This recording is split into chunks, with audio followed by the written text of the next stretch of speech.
Bom dia a todos, todo mundo ouvindo? Sejam bem-vindos ao Escritório de Desenvolvimento de Carreiras da Pró-Reitoria de Graduação da USP. A gente está aqui hoje para receber a Tabata Amaral, com uma palestra promovida pelo escritório, mas antes eu vou passar uns avisozinhos básicos para vocês. A página do Escritório de Carreiras, ela está dentro da página do site da Pró-Reitoria de Graduação.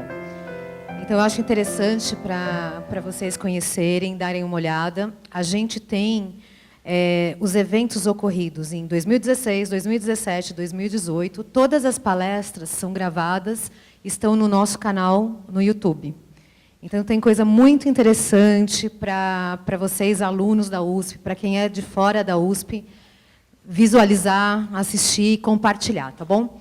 Outra coisa também é nosso canal no Facebook, Carreiras USP, onde a gente publica todos os eventos. Os eventos do escritório são gratuitos e abertos ao público USP e externo. Então, também é uma grande chance de vocês participarem de eventos com pessoal de altíssima qualidade ligados à carreira.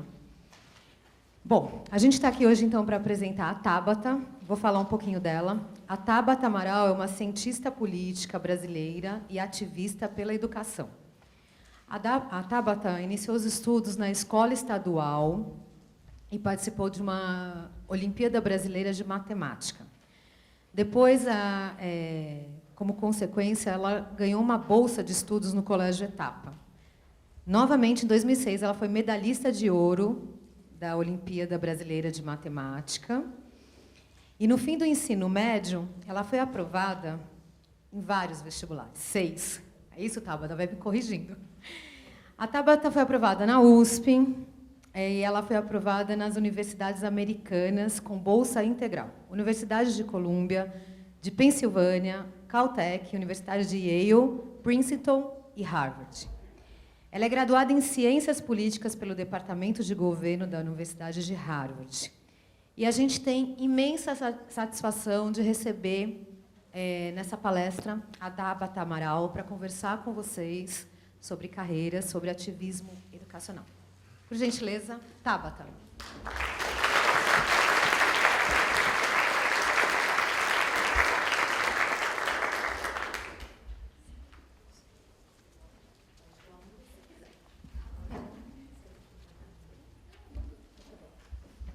Bom dia, pessoal. Bom dia.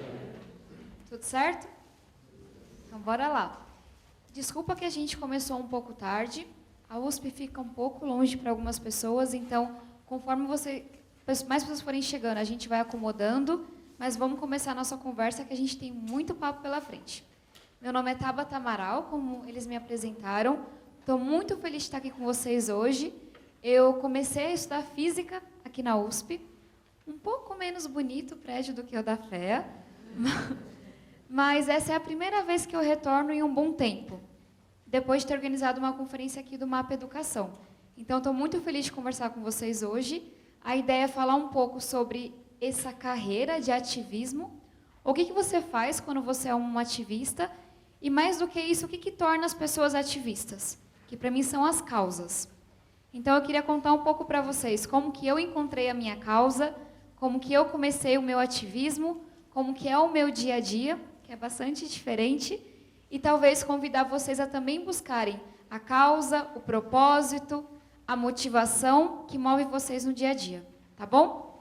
Antes da gente começar, eu queria falar um pouco de como que anda essa minha causa da educação, que não vai tão bem em alguns aspectos. E eu queria contar um pouco de como está o cenário da educação pública brasileira, trazer alguns dados e, mais do que isso, falar sobre o que nos espera no futuro. Porque eu acho que é olhar para o futuro e como a educação já está mudando que traz para mim um senso de urgência gigantesco, de que a gente precisa começar para ontem, porque as coisas vão ficar ainda mais complicadas se a gente não fizer nada. Mas antes de eu entrar nos dados e contar um pouco para vocês de como está essa minha causa, essa educação brasileira, eu queria fazer um convite, que é um pouco diferente. Eu queria que cada um de vocês, sem dizer em voz alta nesse momento, pensasse o que motiva vocês. O que fez com que vocês viessem aqui hoje, O que faz cada um acordar cedo, pegar o ônibus feito uma sardinha, trabalhar e estudar ao mesmo tempo? O que move vocês pela vida?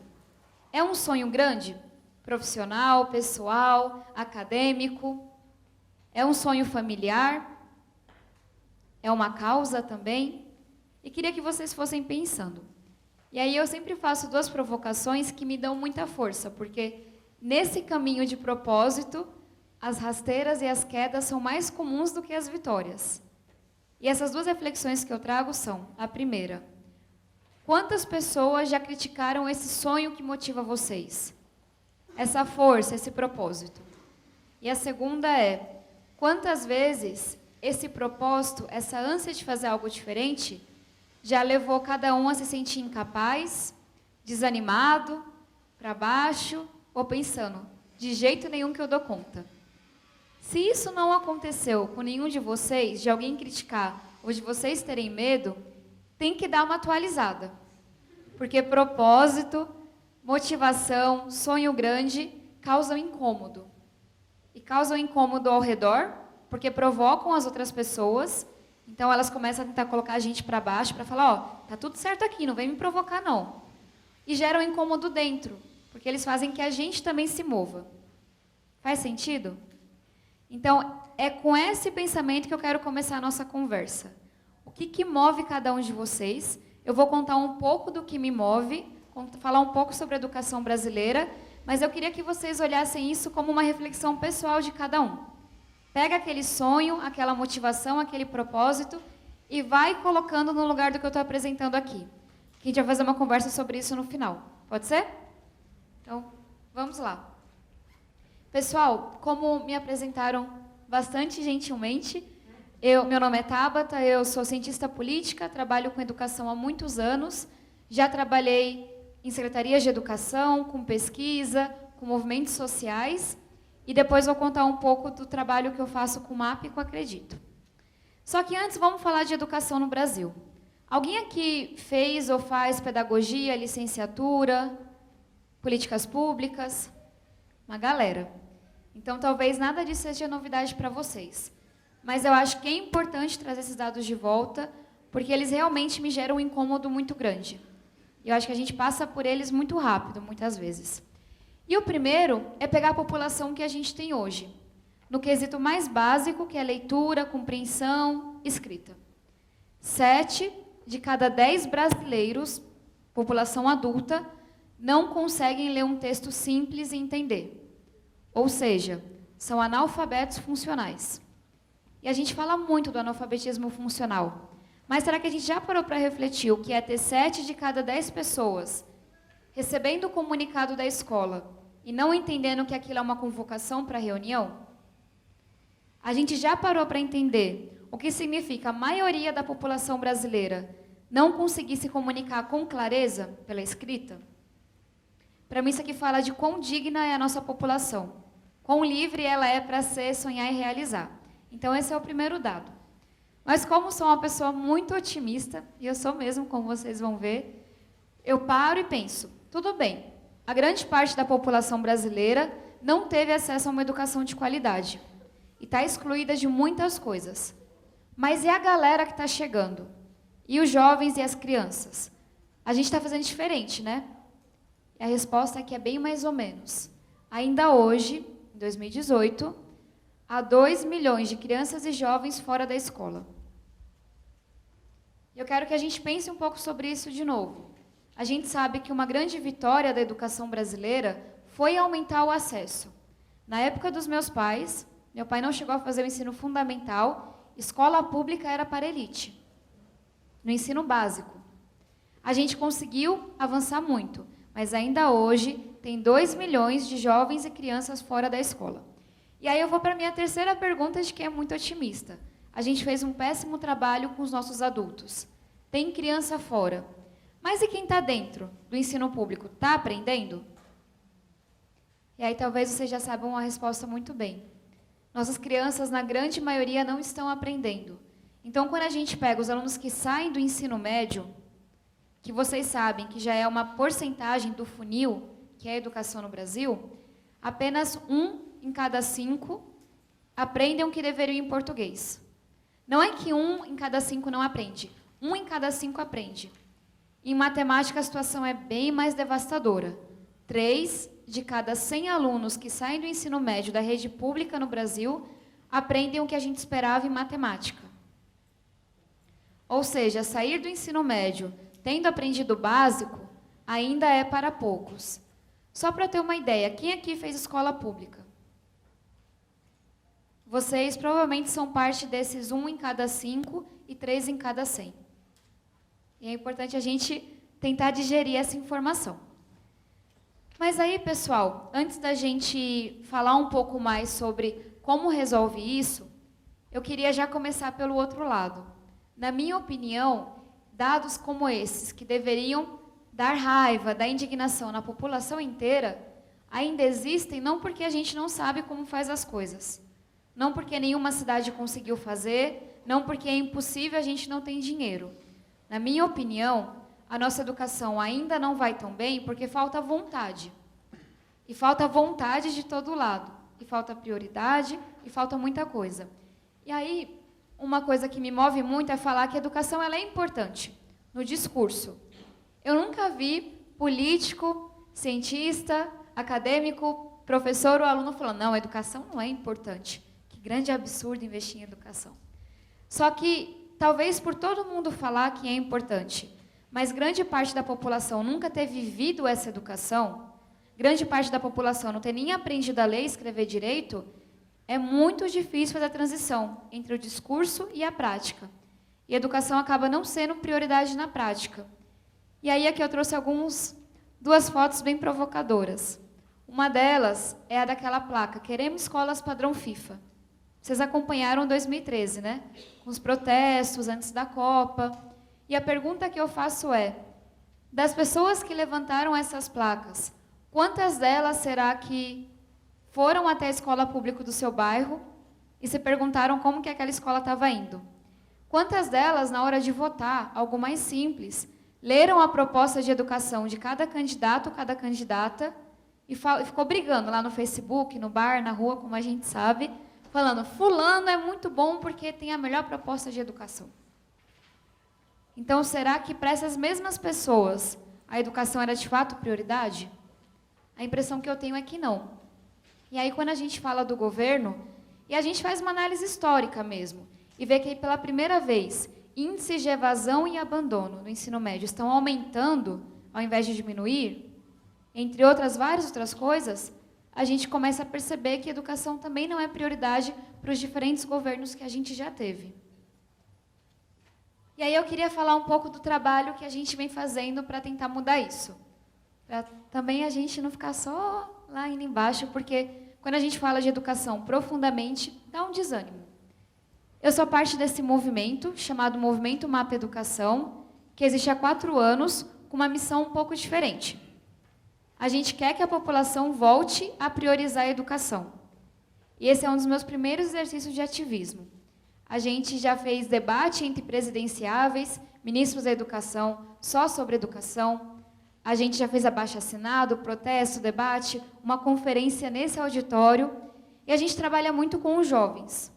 Não porque a gente entende que os jovens são seres iluminados que conseguem fazer mais coisas, mas porque é uma questão geracional. Quando a gente fala da população como um todo, meus pais não tiveram acesso à escola pública. E como eu escutei uma vez de uma pessoa muito próxima a mim, como que você vai valorizar uma coisa que você nunca teve? Agora, essa galera que está saindo agora do ensino médio, da faculdade, teve acesso à escola. Então, consegue avaliar se aquilo estava bom ou estava ruim. E está saindo do ensino médio, da faculdade, muitas vezes, sentindo que não foi preparado para o mercado de trabalho, que não foi preparado para o vestibular com chances iguais, porque a gente sabe que depende do bairro, depende da cor da pele, depende se é homem ou mulher, e não está sendo preparado para a vida. A habilidade do século XXI está só no livro. Então, essa galera viveu a escola, está vivendo a educação e sabe que a gente tem um longo caminho de mudança. E é por isso que a gente foca nessa juventude. E aí, com o MAPA, a gente faz uma série de projetos de formação, de debates, de conferências, para que os jovens sejam ativistas por uma educação de qualidade. Mas o que significa tudo isso? O que é esse trabalho? E eu queria trazer um exemplo. Talvez o pessoal da educação saiba que 3 de cada 4 cidades no Brasil ainda escolhe seus diretores escolares por indicação política. Vocês sabem que isso não é novidade, mas é algo que ainda hoje me entristece. Como que a gente tem o diretor da escola sendo escolhido pelo vereador ou pelo prefeito como moeda de troca depois das eleições? Ainda hoje. E como vocês sabem, não é que é escolhido por um mandato de 4 anos. Você troca a cada 2 anos. E continuidade é uma grande piada na educação. Nesse cenário, a gente tem um jovem no interior de Sergipe, Nossa Senhora das Dores, que ficou sabendo sobre isso em uma das formações e participou das formações sobre abaixo-assinado, como que a gente se mobiliza e não sei o que lá, e falou, vou fazer alguma coisa. Ele mobilizou o pessoal da sua cidade, que é uma cidade pequena, mas também onde a mobilização política é mais difícil, fez um abaixo-assinado, conseguiu falar com todos os candidatos à prefeitura e fez com que o candidato que foi eleito se comprometesse a sair da seleção por indicação política para uma seleção conduzida pela comunidade escolar. E é um pequeno exemplo, e eu posso falar dos diferentes exemplos que a gente tem Brasil afora do mapa. Mas esse exemplo, talvez por ser pequeno, para mim ele é muito provocador. Se esse jovem, o Toninho, que na época deveria ter seus 17, 18 anos, conseguiu causar essa transformação em uma cidade no interior do Nordeste, imagina o que a gente aqui na USP não consegue fazer. Imagina o que a gente aqui em São Paulo não consegue fazer. Porque se tem um aprendizado que eu tive nesse tempo todo, é que a gente está pouco acostumado com mobilizações políticas, mobilizações cívicas. E na hora que a gente mexe um pouco, a gente já vê resposta. E aí deixa eu continuar aqui. Nesse trabalho que a gente fez com o MAPA, um dos maiores esforços foi fazer uma pesquisa com jovens do Brasil inteiro. Porque a gente sabe que tem muita coisa sendo feita, como a lei da reforma do ensino médio, em que as pessoas que estão sendo mais tocadas na ponta não são ouvidas. Então, a gente fez essa escuta com jovens, alunos, professores, pessoas da graduação, que a gente chamou de Manifesto Voz do Jovem.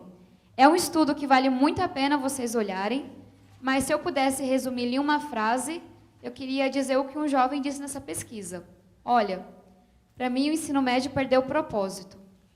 Eu estou saindo dele sem o título de eleitor, sem saber o que faz um vereador, tudo o que eu aprendi eu não estou usando no meu emprego, a gente sabe que tem uma galera desempregada e nada disso está fazendo sentido. Então, para que fazer ensino médio?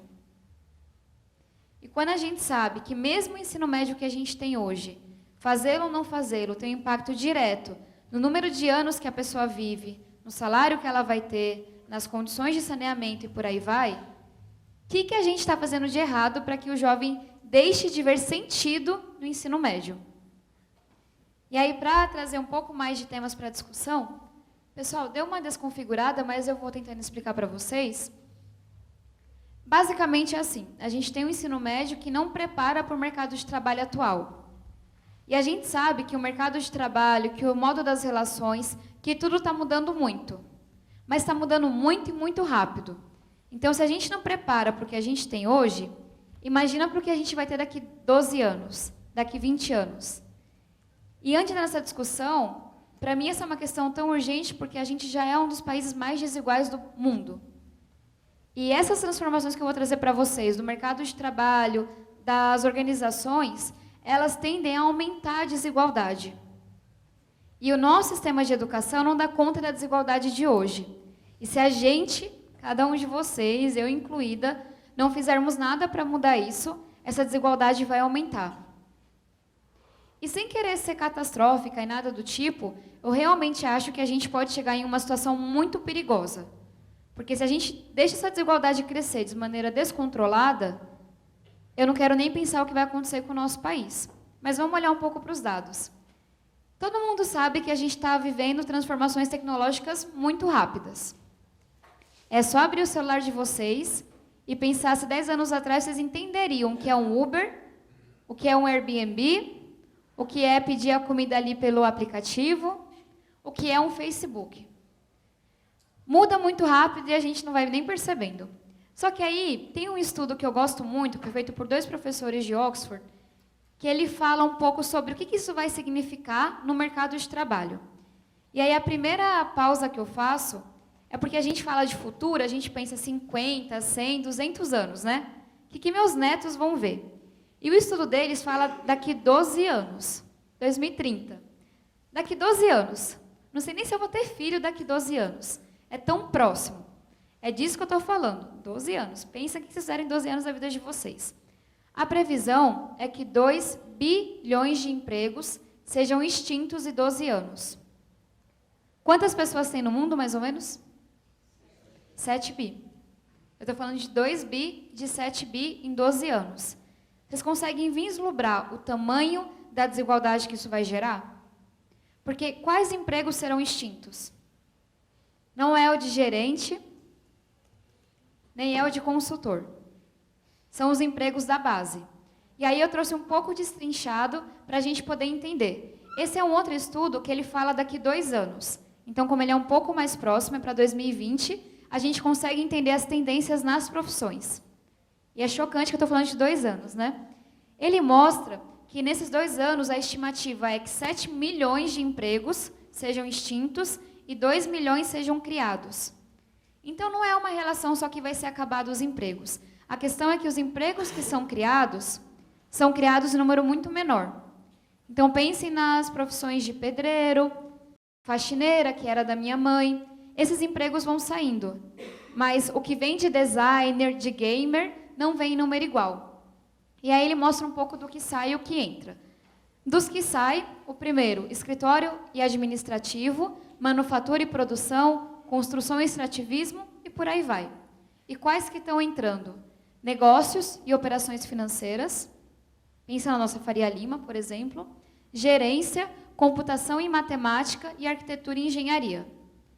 Então, uma coisa que já fica um pouco clara aqui é que, vindo para cá primeiro, o número de empregos que está caindo são os menos qualificados, que é algo um pouco óbvio. Pedreiro, associados à limpeza e por aí vai. E os que estão entrando são os mais técnicos, profissionais liberais, entre outras coisas. E aqui ele fala um pouco do cenário no Brasil, porque os dados são mundiais, é que a previsão é que nos próximos 2 anos, até 2020, 11.900 robôs sejam comercializados no Brasil. Isso está acontecendo. A gente só não parou para refletir sobre isso. E aqui, voltando no anterior, que eu queria mostrar para vocês, esse aqui foi feito nos Estados Unidos e na Europa, a gente não tem para o Brasil ainda, mas ele já mostra como esse mercado de trabalho é mais versátil. Quem aqui faz mais de uma coisa? Usa um aplicativo, faz um brigadeiro, ajuda uma consultoria, levanta a mão. Ou seja, vocês já estão nesse mercado de trabalho que não é como a gente tinha antigamente. Essa história de fazer uma faculdade e seguir aquela profissão para o resto da vida, sinto muito, vocês provavelmente não vão viver. Ou pode ser algo positivo, depende de como a gente olha. O mais comum, a tendência, é que a gente mude muito de trabalho, porque provavelmente o que a gente vai estar fazendo daqui 30 anos não existe hoje, então não tem nem como a gente prever. As habilidades vão ser diferentes e não vai ter essa coisa de fazer uma coisa só. Hoje, se eu tivesse que listar, eu já faço umas 5. Algumas dão dinheiro, outras dão um pouquinho, e é um pouco do que a gente está vivendo. E esse estudo vai mostrando que, dessa população, uma boa porcentagem fazem para complementar a renda. Meu irmão, por exemplo, é universitário e nas férias trabalha de Uber, que é uma maneira de complementar. Uma outra porcentagem um pouco menor, de 30%, são agentes livres. Eles fazem isso como principal forma de renda. Quem aqui pega Uber, para perguntar para o motorista por que ele está sendo motorista de Uber. A grande maioria perdeu seus empregos, e alguns empregos de boa remuneração. Encontra nos aplicativos, no mercado informal, uma saída. E aí uma porcentagem pequena está fazendo aquilo porque não sobreviveria, se não fosse vender o brigadeiro, trabalhar como motorista, e uma porcentagem ainda menor, que a gente chama de relutantes, fazem aquilo contra a vontade. Ainda sonham que o Brasil vai sair da crise e elas vão conseguir seu emprego de carteira assinada para a vida toda. Só que a gente é parte de uma coisa um pouco maior de transformação. Então, isso é pouco provável. E aí, pessoal, eu pulei alguns dados para a gente vir para a discussão que mais importa. E a educação com tudo isso? Nesse novo mercado de trabalho, a gente está concretizando uma coisa que quem estuda educação fala há muito tempo. As habilidades socioemocionais, as habilidades do século XXI, e tudo isso que a gente fala, mas era visto meio que como, sabe? Quem é de educação sabe. Isso aí não é importante, não. Só que eu trabalhei em uma empresa por 1 ano e meio, até o ano passado, como trainee. E eu vi essa empresa, já no seu processo de seleção, fazendo mudanças do tipo: eu vou parar de dar uma prova de português e matemática e buscar instrumentos para medir a resiliência do funcionário, para medir a garra do funcionário, para medir a sua flexibilidade, sua capacidade de trabalhar em grupo. Ou seja, essas habilidades já está sendo comprovado que elas têm um impacto maior no teu desempenho do que a nota de português, matemática e biologia, e as empresas estão começando a requebrar para ver se sabem como que a gente mede isso e como que a gente seleciona isso. E aí eu volto para o nosso ensino médio. Quando aqueles jovens disseram que o ensino médio não tinha perdido o seu propósito, não servia para mais nada, eles não estavam falando desse mercado de trabalho. Eles estão falando do de hoje. Para quem sonha em ser advogado, professor, médico, entre outras coisas. E aí a pergunta que eu me faço é: em um mundo onde se estima que 2 bilhões de empregos sejam extintos em 12 anos, onde esses jovens vão estar daqui a 12 anos? Quando eles saem do ensino médio sem as habilidades básicas de leitura, compreensão de texto, matemática, escrita, e essa escola nunca pensou sobre esse tipo de habilidade. Porque mesmo que as escolas particulares também estejam bem atrasadas em relação a esse mercado de trabalho do futuro, pelo menos o básico eles vão ter. Então, esses alunos vão conseguir aprender a ter garra, a ter resiliência, a ser flexível e aprender a aprender. Agora, o pessoal da escola pública, que está ali na média, vai ficando para trás.